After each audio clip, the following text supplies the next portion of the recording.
It's a Wednesday wisdom. Yeah, America. I'm Momo. You can find wisdom wherever you look. Come, visit my garden. What is a wisdom? My wife. You're all a bunch of losers! Here we go. Hello YouTube, hello Periscope, and hello our Anchor people. You can find us all, anchor.fm/GabSmacked, iTunes, Stitcher, and all of that stuff. YouTube at GabSmacked, good to see everybody. And Periscope.tv/an autist, also known as GabSmacked. I want to say hello to our beloved Patreons and our retweeters and our friends, the Denison and the True Faiths, and the Alan G's, and Ginny, and Melitza Sarah, and who else? There's many people, I always forget them. Platinum Mimi, Boss Briggs, Captain Ginger, Christoph. You can never be peed off with Christoph. This is our YouTube edition. So I wanted to talk to you guys about malevolence, and that's something that I am detailing now as I'm writing the second book. The second book was the discovery of really, really unbelievable, what you might even call abject malevolence. This is a type of evil where someone comes across as the most beautiful saint in the world, and not only is out to destroy people and threaten those type of things, but will not only succeed but enjoy it. It's an amazing type of personality, which I'll talk about in book 2. It's something I was not really aware of before that. And one of the tactics that I think works with humans is something called likability.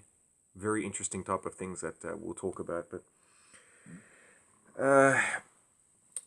let's start with the first thing of Wednesday Wisdom about valuing ourselves. Now, valuing ourselves is sometimes we can underestimate ourselves and the value that we provide to other people. And some of the time, actually, I've received notes from people who have said things like, Gabriel did this thing and it was amazing because he never asked for something in return.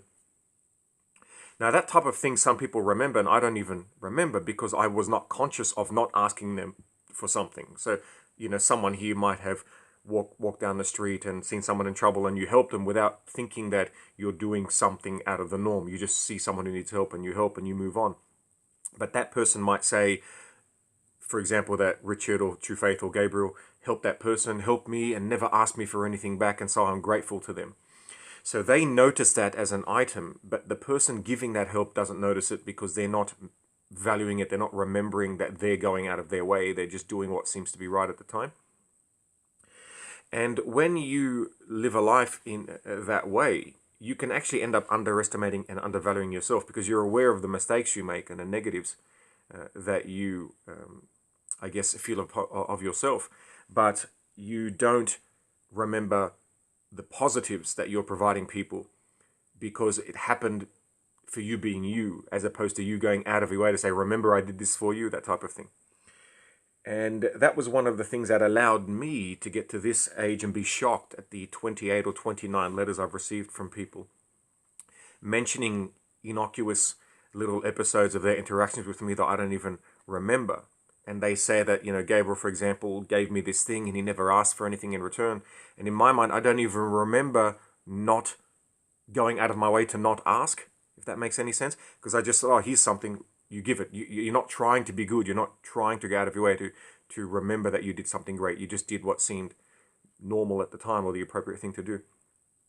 So people remember those things, and I forgot those things. But when I got these 28, 29 letters from people, I'm seeing these things that people say I did that I don't remember doing, which had a positive impact and a long-lasting impact on them and their lives and their memories and the way they deal with other people. And that was quite amazing. And it provides a tangible method of measuring how much someone can undervalue themselves. So with these 29 letters, there's at least 29 or 35 different episodes, because some of them mention more than one episode, that I don't even remember. And if you add those, you're like, oh wow, so I am this person who does have an impact on other people. And the feelings from that, because the doc asked me today, well, how does it make you feel? And I said it actually brings feelings of burden, guilt, and responsibility. And the fact that I could have an impact on people, whether I like it or not. Whether I like it or not. And this is something that's quite a common thing in the Wednesday Wisdom themes, which is a fear of obligation, a fear of being tied down to something, a fear of being significant enough that you do have a responsibility to have a positive impact on the rest of the world, when you might not want to have that. And he asked me why that would be the case. And I don't know how we got to this topic, but I said to him that I want to forget. And he asked me, what is it that I want to forget? And I said that I hear them often. I hear them often. He asked me who it was that I heard, and I said to him it was the kids at school. And I hear them in my memories. I sometimes see them, what they did to me for many years. And the fact that there's no way to blame them as an adult, because we now know as adults that when you're a kid you don't think in the same way. But sometimes I hear them and see them in my mind, and sometimes the memories are so powerful that I actually scream out loud for them to F off. He asked me whether I did it out loud. I said yes. There had to be some sort of justification for the abuse, and he asked what that was. And I said, I don't know, but somehow it has to be worth it, not for those... Oh, it's a shame. All right. Hey, Liran, good to see you.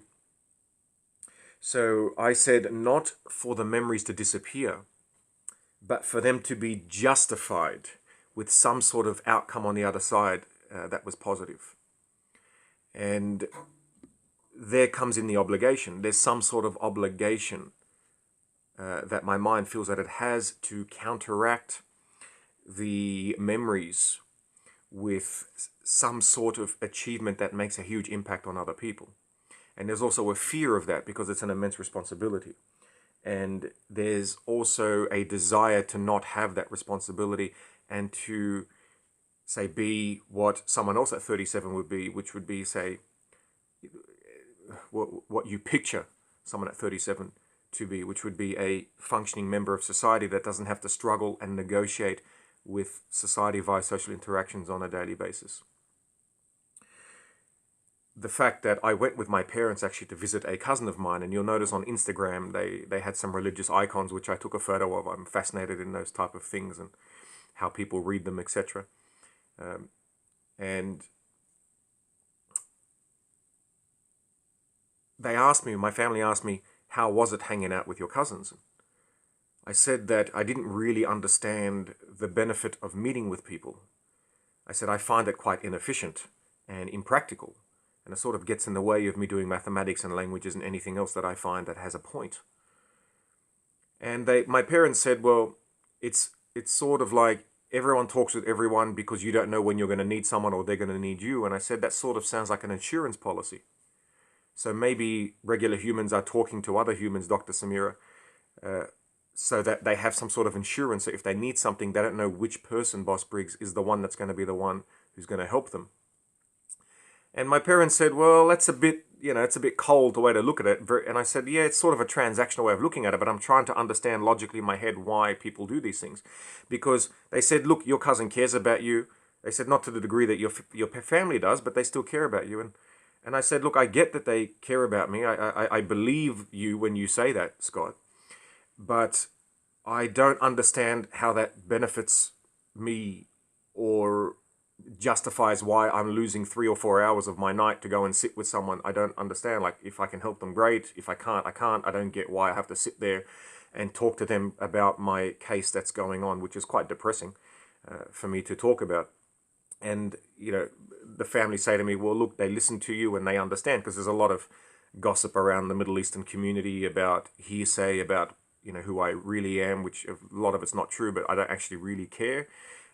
Because I don't hang out with that community or talk to people from that very much, but apparently it's spread like wildfire, different type of things which people want to believe.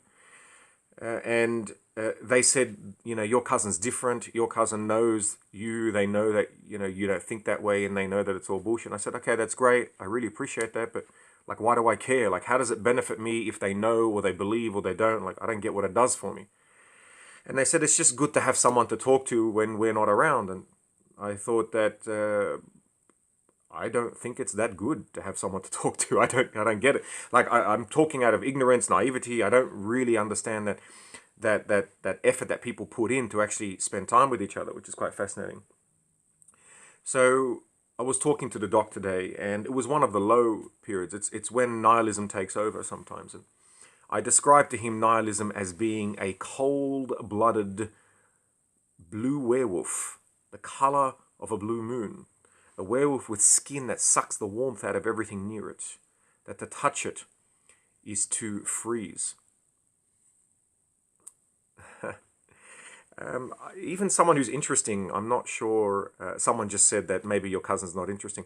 I mean, define interesting, but even for example, my former best friend Elena, I preferred not to meet. I would just talk to her on the phone.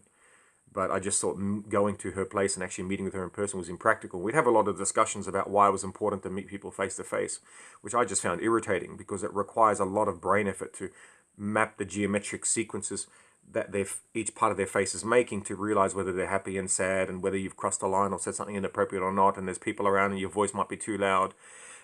You're startled by a noise, someone interrupts you. It's just a disaster, and it's so irritating. It's the method of interaction is something that I find highly inefficient and disturbing at best. It is draining, and I've said this before, words for book 2. I have said that, every Wednesday is my meditation, my analogous meditation with Wednesday Wisdom. Let me pause YouTube for a sec to gather my thoughts. So, we're back on YouTube. Now, the doctor asked me whether I felt envy for the fact that I see the average 37-year-old with a family, they're out in public, which of course is a skewed sample because you don't see the ones who are not in public, but how you imagine the average would be of social interaction. And I said, I don't envy the people. I envy the fact that I don't have that ability, or I envy the fact that they have that societal structure around them. And it has taken me these years to learn how important it is to develop relationships with with people. Even I do it via Periscope, but it teaches you a lot about yourself in ways that I could never have learned otherwise. And that I couldn't learn this, back at 2021 when it might have been able to help make a difference. Hey, EJ. And he said that learning it at 37, there's a plus and minus that comes with that. The benefit, of course, is that you now know this, and you know this at still a relatively young age, so that you can still try and help rewire your thought process in some way. Now that you have this new knowledge, he said it's a double-edged sword. The negative of that, intuit knowing, the negative of that is that there is a sense of loss. There is a loss for the life that you could have had, that you could have envisaged now that you have this knowledge, but you could not have at the time. So the friends you didn't make, the partners you didn't have, the marriage you didn't have, the family you didn't have, the children you didn't have. And I said to him that the first time I remember this happening to me was at 16 and 9 months approximately. 16 and 10 months. And I was at a party, and Uncle Randy from book number 1 had come to Australia. And we were at this gathering, this of sort of like young Lebanese Maronite Christians sort of all get together type of thing. And, every woman was unbelievably gorgeous with their long, thick black hair and olive skin. Sick. Sorry, on YouTube, we're just having a side note. We'll get back to the Uncle Randy thing in a sec, but someone just asked me a question on Periscope. As always, Liran always asks, out of the top 10 questions asked, he normally has 8 of them, something like that. So I was talking about malevolence, and book 2 talks a lot about malevolence, and writing it now is bringing me down to a very dark place, and that's why I haven't been sort of periscoping and YouTubing as much, because it requires a lot of psychological effort. Hurt people, that's an interesting point. That's a nice one. So there was a difference when I was a kid. I've said this before to Periscopers. YouTube might not know this, but when I was a kid, I was 6 years old, and I was in the civil war in Lebanon, but I was there by the time that it had fractionated further. So it initially started with Palestinians that had escaped to Lebanon from Jordan. Then the Muslim Lebanese and the Muslim Palestinians united and started trying to murder all of the Christians. But then that sort of metastasized, and then further many years later, by the time I was 6 years old, had fractionated into a inter-Christian, so right-wing Christian versus liberal Christian civil war as well. So there were different civil wars all happening all at once, which tends to be what happens when groups start to fight. The groups shrink, and then there's more groups all fighting each other. And I saw a guy get shot in the neck, and my father ran out without a gun with his dad, and heard my mum screaming, and my mum is sort of an super alpha human being. And so to hear her screaming was quite unusual at the age of 6. And, they're pulling the guy in with blood coming out everywhere. And that stuff was different. That wasn't evil in a way of conscious malevolence. That was evil to do with ignorance. That's not the hardcore type of evil. The hardcore type of evil I witnessed when I was working, when I saw people with their ingratiating tones and their smiles of love and wisdom and their likability and their ability to persuade, actually have the ability to slice their own mother and then eat their heart while their mother's watching and dying, and then go to her grave and mourn her loss. That is a level of evil I witnessed in my late 20s, and it's hard to write about that. That's why it's been very difficult. But I'll talk I'll talk more about that later on in the book, once the book is released next year at some point. Theistic concept. Someone said, interesting, we use the word evil. I think that the word evil is required. I don't think that it should be monopolized by the theistics. I would say evil is something that has existed before theism, and theism is sort of a way that we have evolved to try and describe it. That's my view on it anyway. Correlation, causation, as always, yeah. So just coming back to the Uncle Randy episode, to jump back to what we were saying. This grief and loss we were just talking about, the grief and loss of now learning things about humanity which I didn't know, but it also means that there's a grief and a loss of the younger version of myself who didn't know that, and I now know this stuff, so I'm now even further away from that younger 21-year-old person. Now, there's all right. Let me pause. So I'm going to talk about a specific story, then I'm going to come back to what happened last night with meeting my cousins. So I'm at this dinner thing in 1998, I think it was. I was 17. No, 1997. I was 16. It was towards the end. So I was 16 and 10 months approximately, or 9 months, something like that. And we're at this, this Lebanese Christian Maronite gathering thing, which I would almost never go to. Even from a young age, I wouldn't like to be around other people. I used to find it a highly, an anxiety-filled state. But my Uncle Randy, from the book, who turns out to be not a good dude, but anyway, he came to Australia.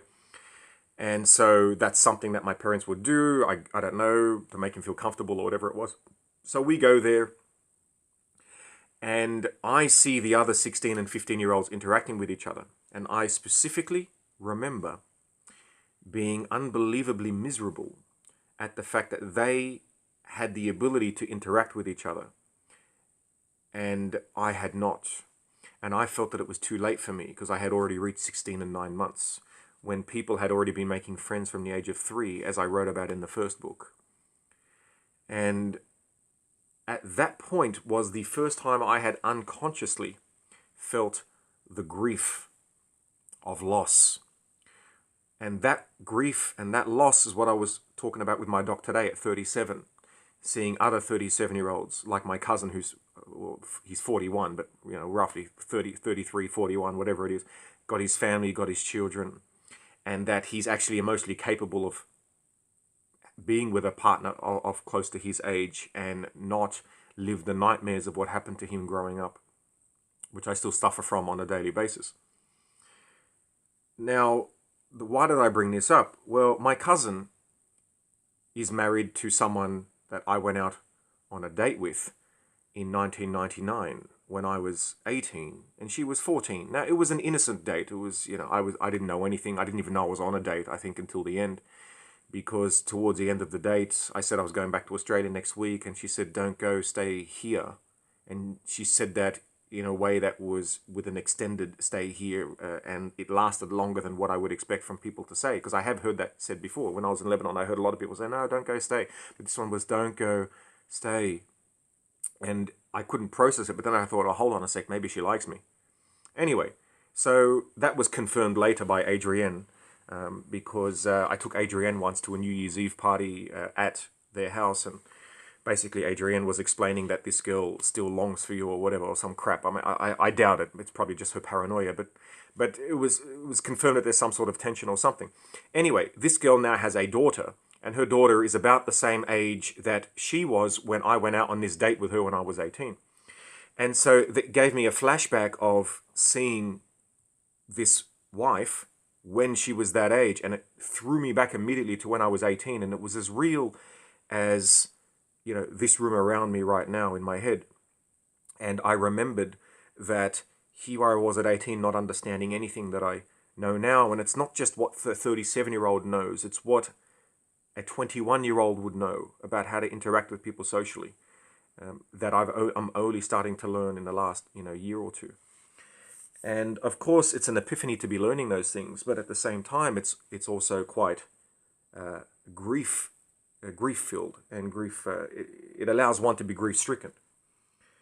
So that sense of loss, that sense of grief, is what was driving me to try and overachieve, to try and win a Nobel Prize, years ago, and try to become the some sort of pseudo messiah to come and help the world and these type of things. And this unlikely event was set up subconsciously by myself in order to compensate for the lack of life that I perceive I lived. In other words, I lived a lack of life. I did not live that life growing up. And to see people around you start to have friends, and I mean, I can tell you this, I mean, in my year 10 formal when I was 15, I remember that every guy knew a female and other guys. And when I was at the formal, I didn't know anyone except a couple of guys who, for some reason, were whispering to girls, and the girls would make fun of the pants I was wearing. For some weird reason, they called me, "Hey, green pants." Now, yes, I was wearing green pants. I learnt, obviously, then not to wear those pants ever again. I since haven't seen those pants. I don't know where they are. Probably still fit me. So what he's saying is that if you are hitching your sense of achievement on, or your sense of self-worth on the amount of achievement that you have to make, and the fact that your life felt like a black hole in comparison to what other people's lives might be, the fact that that happened, you need to compensate it with such a huge event that it's unlikely. And so it's actually more likely that if you think that way, you are going to be quite upset with yourself and not find the value that you need to find to live a healthy life. Discussing me getting to the age but living with memories of an abusive past fuels the need for some sort of reason for the suffering to have existed, so I can accept myself for who I am and move forward. And what I said to him, I said that one of the fears of the obligation of having a family would be the obligation of ensuring that they don't suffer if I have a kid like me. What would be unfair would be to, in my mind, and I've heard other people say this, to bring someone into the world who would then want that upon themselves as well. That doesn't mean that it's going to happen. That doesn't mean that the kid would be like me, or that even if it was like me, that it would live in a world that would result in its own nihilistic tendencies metastasizing into some sort of suicidal desire, as mine was at a very young age. However, it is a leap which someone who has just awakened into becoming an adult may not want to actually jump into so quickly. But there, of course, lies another problem, which is by time still runs out. So when you're 37, you're not 22 to continue to make mistakes. You have to be very careful. You might, make whatever mistake you make now. The time left that you have to recover from it is diminishing quite quickly.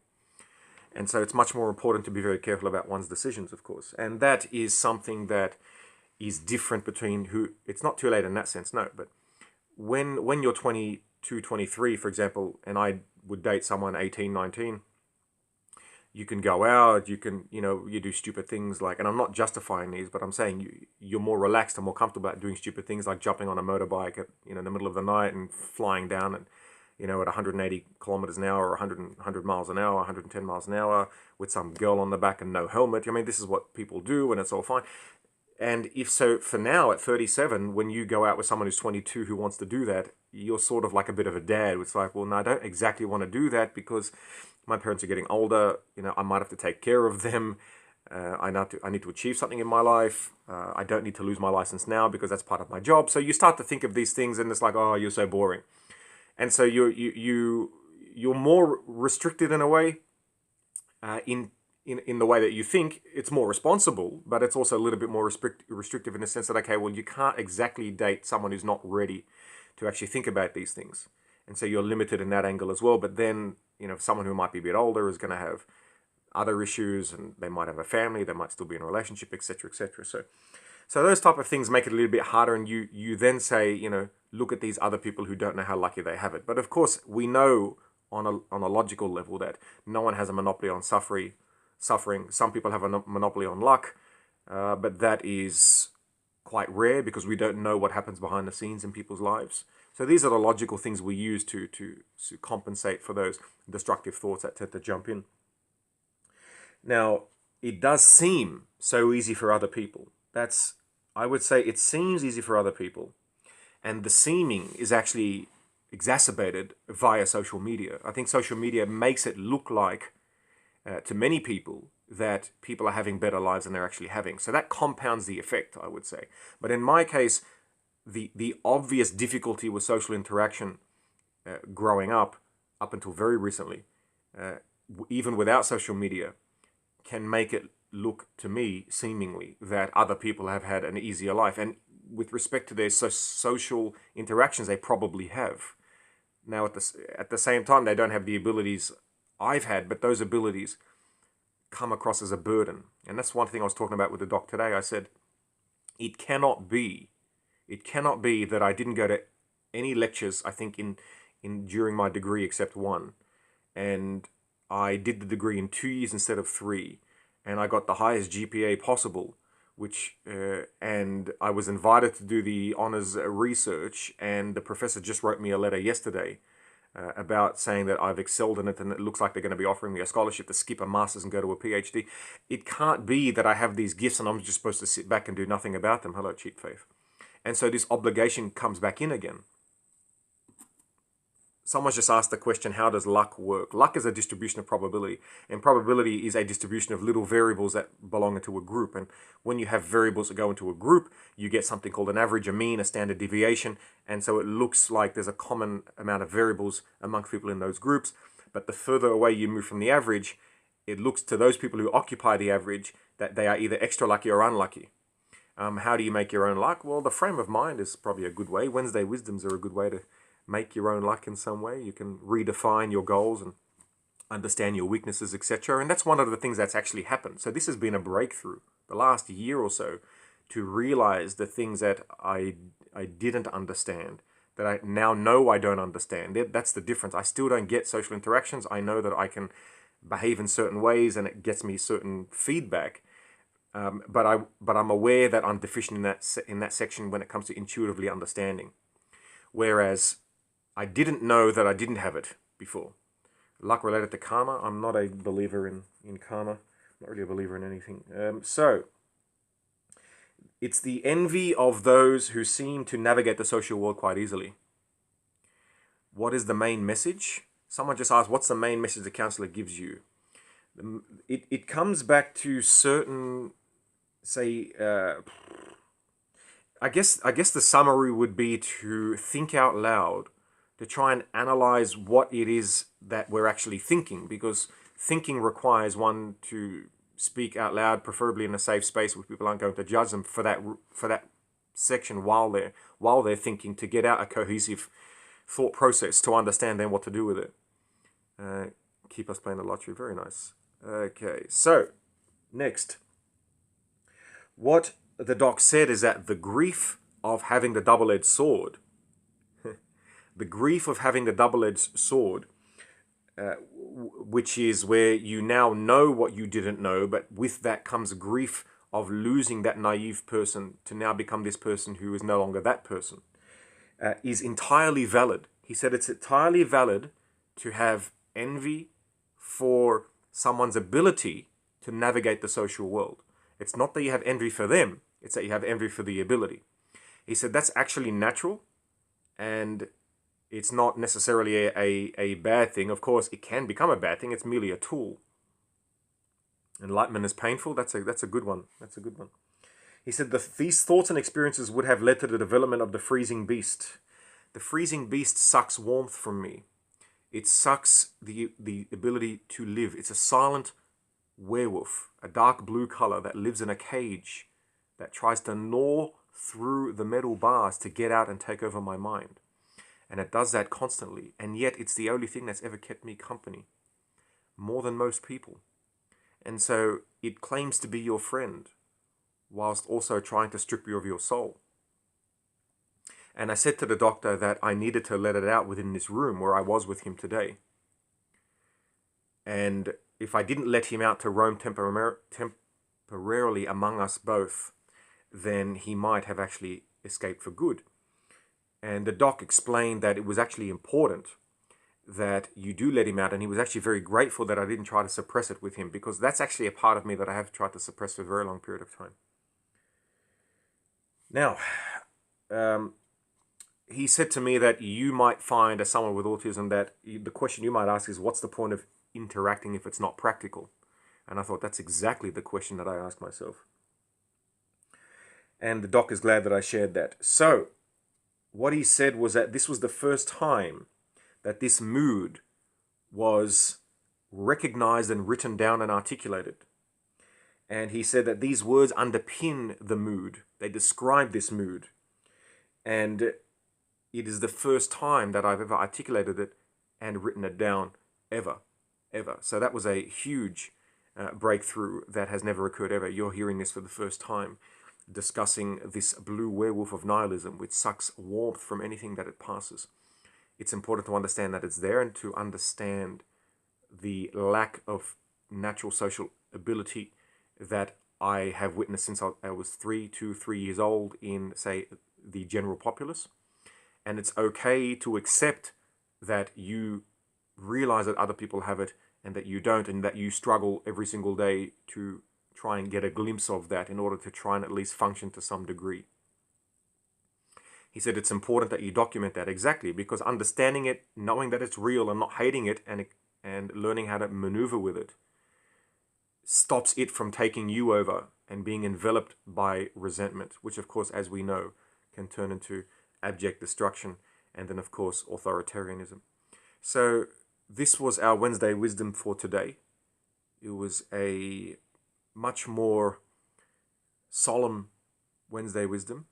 It was slightly dismal, but from that it comes hope. Now I will go back to my Periscope people and Anchor podcast people and answer their questions. So YouTube guys, it was a pleasure to see you, and until next time, don't forget to take life one smack at a time. Here we go.